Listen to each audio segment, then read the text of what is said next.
నిండు నూరేళ్ల సావాసం సీరియల్ ఈరోజు విశేషాలేంటో చూద్దాం. దానికంటే ముందు అక్కడున్న సబ్స్క్రైబ్ని నొక్కండి.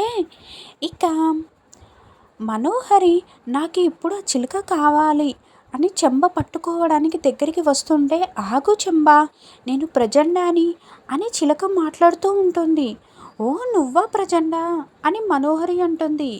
అంజు పాపని అడ్డు పెట్టుకుని ఆ బుజ్జమ్మ అంతు చూడడం కోసం నేను ఈ రూపంలో వచ్చాను అని ప్రచండ అంటే, హో అదా నీ ప్లాన్, సరే ఏదో ఒకటి త్వరగా చేసి తగలడు, అమర్ వాళ్ళు వచ్చేలోపు పూర్తయిపోవాలి అని మనోహరి చెప్తుంది.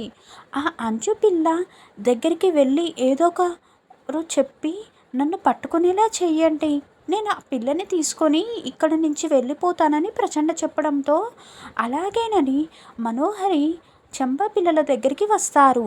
ఇప్పుడు ఈ ఫుట్బాల్తోనే ఆడుకోవడం, ఈ పార్కు మొత్తం తిరగడం, చితకొక చిలక, రామచిలుకలు, పక్షుల రకాలు ఉంటాయి, వాటితో ఆడుకోండి మనోహరి మాయమాటలు చెప్తుంది.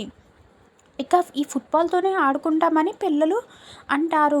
లేదు లేదు, పక్షులు చూస్తే కదా మీకు చాలా బాగుండేది అని చెంబ అంటే, అవునని మనోహరి అంటుంది. ఏంటంటే మా ప్రేమ పెరిగిపోతుంది ఏంటంటే అని అంజు అడగడంతో, అంటే మిస్ అమ్మ మిమ్మల్ని బాగా చూసుకోమని చెప్పింది కదా, అందుకే పార్కు తీసుకొచ్చాను ఇలా చెప్తున్నానని మనోహరి అంటుంది. ఇందుకే మేము వేటితో ఆడుకోవాలని అంజు అంటే, అదిగో అక్కడ రామచిలుక ఉంది కదా, చూడు దాంతో వెళ్ళి ఆడుకో అని చెంబ చూపిస్తుంటే, ఆయ్ రామచిలుక చాలా బాగుంది, పట్టుకుంటానని అంజు వెళ్తూ ఉంటుంది. ఆగు అంజు, నువ్వు ఆ చిలుకని పట్టుకోకూడదు అని ఆనంద్ అంటే, ఎందుకని పక్షులన్నీ పట్టుకోకూడదు అంజు, అలా చిన్న ప్రాణులని పట్టుకొని బాధించకూడదని డాడ్ చెప్పాడు అని ఆకాష్ అంటాడు. అవునవును పట్టుకోకూడదు, సారీ రామచిలుక, నేను నన్ను పట్టుకొనేలా అని అంజు చెప్తుంది. ఏదో ఒకటి చెయ్యి మనోహరి అని చెంబ అంటే, చూడు అంజు, ఆ రామచిలుక చాలా మంచిది, నువ్వు పట్టుకొని ఆడుకున్నా ఏమీ చేయదు, నీతో చాలా బాగా ఆడుకుంటుంది, వెళ్ళు వెళ్ళు అని మనోహరి అంటుంది. వద్దంటే ఆకాష్ చెప్తారు వద్దంటూ, మీ డాడీ కూడా ఇక్కడ లేడు కదా, నేను కూడా చెప్పనులే, వెళ్ళంజు పాప వెళ్ళు, ఏం కాదు అనేసి మనోహరి అంటూ ఉంటుంది. ఇక మా డాడీ మాటని నేను పాటిస్తాను ఆంటీ, నేను వాళ్ళతోనే ఆడుకుంటాను అని ముగ్గురు పిల్లలు ఆడుకుంటూ ఉంటారు. చెంబ ఆ పిల్లలు నన్ను పుట్టుకుంటేనే నేను ఏదైనా చెయ్యగలను అనేసి ప్రచండ చెప్తాడు. త్వరగా ఏదో ఒకటి చెయ్యి చెంబ అనేసి అనగానే, ఇక ప్రచండ రామచిలుకగా మాట్లాడుతూ అంటే, మనోహరి ఏదో ఒకటి చెయ్యి అనేసి చెంబ మనోహరిని అంటుంది.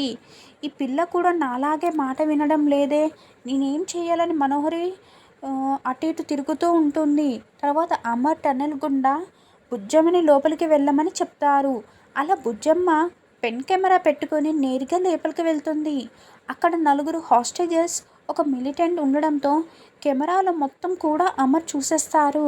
సార్ ఇప్పుడు నేను లోపలికి వెళ్తాను, ఆ ఒక్క మిలిటెంట్ని షూట్ చేసేసి నలుగురు హోస్టేజ్ని బుజ్జమ్మని బయటికి తీసుకువస్తాను చూడండి, పాపకి పెట్టిన ఆ వాయిస్ కెమెరాని ఆన్ చేయండి అని అమర్ చెప్పడంతో, సార్ మనం ఒక పొరపాటు చేశాం, మనము పాపకి రిసీవర్ పెట్టి పంపించలేదు సార్, మనము ఏం కమాండింగ్స్ ఇచ్చినా కూడా పాపకి వినిపించదు అని అక్కడున్న ఆఫీసర్ చెప్పడంతో, ఏంటమ్మా రిసీవర్ పెట్టకుండా ఎలా పంపించావు, ఎంత పెద్ద పొరపాటు చేశావు, పాప ప్రాణాలని రిస్క్లో పెట్టావు అని మేజర్ ఆఫీసర్ టెన్షన్ పడుతూ నిలదీస్తూ ఉంటాడు. ఏంటి సార్ ఇలా చేశారు, నేను వెంటనే బుజ్జమ్మ దగ్గరికి వెళ్తాను, నేను కాపాడి తీసుకొస్తాను అని బాగి వెళ్తూ ఉంటే, స్టాప్ పిట్ బాగి, నువ్వు లోపలికి వెళ్ళొద్దు, తీవ్రవాదులు ఉన్నారు అనేసి అమర్ అడ్డుకుంటాడు.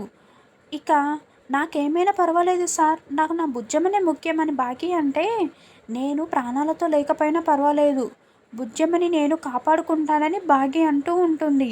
స్టాప్ ఇట్ బాగి, బుజ్జమ్మకి ఏమి కానివ్వను, నేను చెప్పాను కదా అనేసి అమర్ అంటాడు.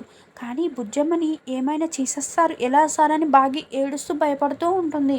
సార్ ఇప్పుడు నేను లోపలికి వెళ్తాను, అతన్ని షూట్ చేసేసి వాళ్ళని కాపాడి తీసుకొస్తానని అమర్ అంటే, కానీ అమర్ నువ్వు ఇప్పుడు లోపలికి వెళ్ళడం చాలా ప్రమాదకరం, నువ్వు వస్తున్నట్లు వాళ్ళు పసిగడితే లోపల ఉన్న హాస్టేజెస్ని షూట్ చేసేసి ప్రాణాలు తీసేస్తారు కాబట్టి నువ్వు వెళ్ళడం చాలా ప్రమాదకరమని ఆఫీసర్ చెప్తూ ఉంటే ఇప్పుడు ఎలా అని బాగి మరింత కంగారు పడుతూ ఉంటుంది. అప్పుడే బుజ్జమ్మ అటు వెళ్తూ కింద పడిపోవడం, ఇక ఆ మిలిటెంట్ బుజ్జమ్మని చూసేసి ఏ ఎవరు నువ్వు అని బుజ్జమ్మ అంటే బుజ్జమ్మ దగ్గర ఉన్న పెన్ కెమెరాని లాగేసుకుంటాడు. ఏ ఎవరు నువ్వు పెన్ కెమెరా పెట్టుకువచ్చావు, ఇదంతా వాళ్ళ పని అని వెంటనే అమర్కి ఫోన్ చేస్తాడు. రే అమరేంద్ర, నీకు ఎంత ధైర్యం ఉంటే ఒక పిల్లకి పెన్ కెమెరా పెట్టుకుని ఇలా తీసుకొస్తావా? ఇప్పుడు నలుగురితో పాటు ఈ పాపని కూడా నాకు పంపించేలా నువ్వే చేసావు, దొరికింది. ఇప్పుడు చూడురా నేను ఏం చేస్తానో అని మిలిటెంట్ వార్నింగ్ ఇస్తాడు. వీళ్ళ వల్ల అయ్యేలా లేదు, ఇప్పుడు నేనే ఏదో ఒకటి చెయ్యాలని రామచిలకలో ఉన్న ప్రచండ ఇక అనుకుంటూ ఉంటాడు. అప్పుడే బాల్ ఆడుకుంటూ ఉంటే ఆ బాల్ కాస్త చిలుకకు తగిలి చిలక పడిపోయినట్లు ప్రచండ నటిస్తాడు. అయ్యో బాల్ తిరిగి చిలకరామ పలికిపోయింది అని అంజు బాధపడుతూ ఉంటుంది. అదేంటి అంజుని ఏదో చేస్తానని ప్రచండ అలా పడిపోయాడు, చచ్చిపోయాడా ఏంటి అని మనోహరి భయపడుతూ ఉంటుంది. అంత ఈజీగా చావడు మనోహరి, ఇదంతా ప్రచండ ప్లాన్ అని చంబ చెప్తూ ఉంటుంది. అయ్యయ్యో నా వల్లే కదా నువ్వు పడిపోయావు, సారీ అని అంజు రామచిలుకని తగలగానే అక్కడ రామచిలుక మాయమైపోతుంది. ప్రచండ అంజులోకి ప్రవేశించి ఉంటాడు. అదేంటి రామచిలుక మాయమైపోయింది అని మనోహరి అడుగుతూ ఉంటే ఇప్పుడు ప్రచండ అంజులోకి ప్రవేశించాడు, పలకాయి ప్రవేశం చేశాడు అని చెంబ చెప్తుంది. అవునవును నిజమే, అంజు బాడీ లాంగ్వేజ్ చూడు మారిపోయింది అని మనోహరి చూపిస్తూ ఉంటుంది. ఆనంద్ ఆకాశం దూరంగా ఉండడం వల్ల అక్కడ ఏం జరుగుతుందో అన్నది వాళ్ళకి సరిగ్గా అర్థం కావడం లేదు. అంజు ఎంతసేపు అక్కడే నిలబడ్డావు, బాల్ ఇలా వెయ్యి అని ఆనంద్ ఆకాష్ అడగడంతో అంజు ఒక్కసారిగా బాల్ని కాలుతో తన్నడంతో ఆ బాల్ చాలా ఎత్తుకు ఎగరడంతో ఆనంద్ ఆకాష్ చాలా షాకింగ్గా చూస్తూ ఉంటారు. ఇక ఇటు సైడ్ అమరేంద్ర, నువ్వు ఇప్పుడు ఏం చేస్తావు? ఇప్పుడు బుజ్జమ్మ కూడా ప్రాణాపాయంలో ఇరుక్కుపోయింది. ఈ ఆపరేషన్ వల్ల వాళ్ళందరి ప్రాణాలు పోతే మన ఉద్యోగాలు కూడా పోతాయి. అసలు వాళ్ళు నలుగురే కాకుండా బుజ్జమ్మ ప్రాణాలు రిస్క్లో పెట్టావు, కొంచెమైనా ఆలోచించనక్కర్లేదా అని మేజర్ ఆఫీసర్ అరుస్తూ ఉంటాడు. నేను ముందే చెప్తున్నా బుజ్జమ్మ పంపించదని, నువ్వు నా మాట వినవు. మీకు ముందు దేశం తర్వాతే ఫ్యామిలీ, అసలు పాప ప్రాణాలు మీకు అక్కర్లేదా అని బాగా నిలదీస్తూ ఉంటుంది. అవును రాథోడ్, నేను చెప్తున్నది నిజమే, ఈయనకి ముందు దేశం తర్వాతే ఫ్యామిలీ. అయ్యో బుజ్జమ్మ అని బాగా ఏడుస్తూ ఉంటుంది. నో సార్, బుజ్జమ్మ ఎప్పుడు మనందరినీ కాపాడుతుంది అని అంటే ఇట్స్ అమరేంద్ర ఏం మాట్లాడుతున్నావు, అర్థమవుతుందా అని ఆఫీసర్ లేదు సార్, నేను చెప్తున్న నిజమే. బుజ్జమ్మ మనం రిసీవర్ పెట్టలేదు కానీ నేను మైక్రోఫోన్ పెట్టానని అమర్ చెప్తాడు. అవును, steel operation is running sir అని బుజ్జమ్మ నేను మాట్లాడుతున్నది నీకు వినిపిస్తుందా అని అమర్ మాట్లాడుతూ ఉంటే ఎస్ డాడీ అని పాప చెప్తుంది.